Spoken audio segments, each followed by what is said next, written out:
And when you cling to things like resentment and guilt and shame and all the what ifs, you suffer. Hi, I'm Cindy Shumaker, and I help people struggling with grief unpack and manage all their emotions with ease and grace.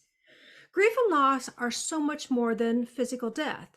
Sometimes we grieve the fact that life just isn't what we had hoped it would be.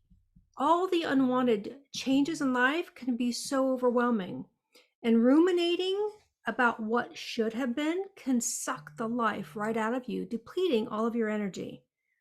If you are still living in the prison of your past, you will never feel the inner peace and calm that you so desperately seek. If you want to feel lighter and you want to feel more joy, I need you to step out of the darkness that holds you hostage.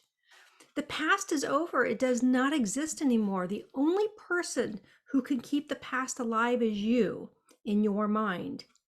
And you must let all that stuff go that makes you feel bad.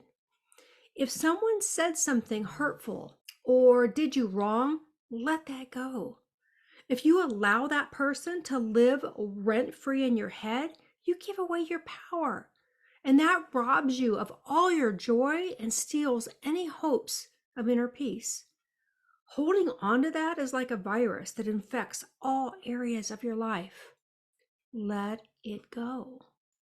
When things don't go as planned, which happens quite frequently, the people who lead the most fulfilling lives find ways to move forward. They concentrate on what they can do today to improve their situation. They concentrate on the positive aspects of their lives and let go of the expectations of the way they thought life should be. I free myself from suffering when I let go of my expectations. It's my favorite quote. We suffer when we live in the past, which is non-existent. All we have is right now, this very moment. And when you cling to things like resentment and guilt and shame and all the what ifs, you suffer. Let it all go. And I know I've heard people say, easier said than done, Cindy. And that's very true, because life's not perfect and crap happens without your permission. So you must harness the ability to be able to master your emotions, change your perception, and have radical acceptance of what is. Loosen your grip on the thought that the past could have been anything different than what it was.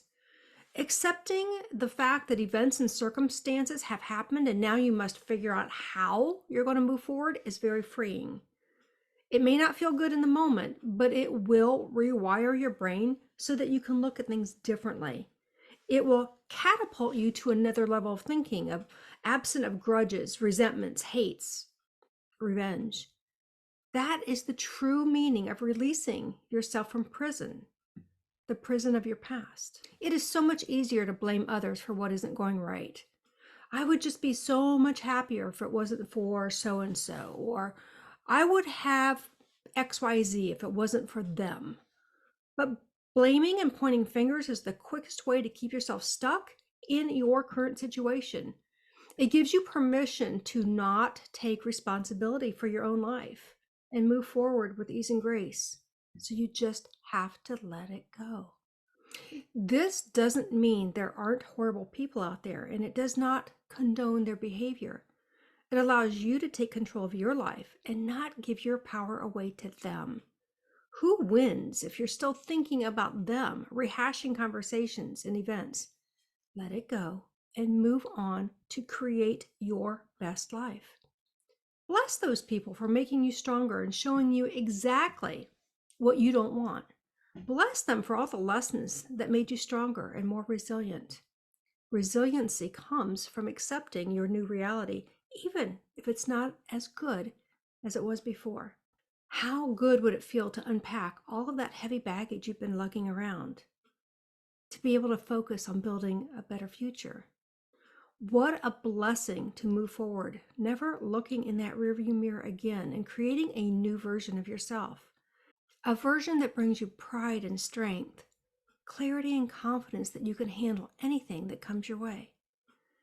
As I always say, you are 100% responsible for your life. No one is going to ride up on a horse and save you, so you have to learn to master your emotions so they don't master you. Because what is at stake if you don't?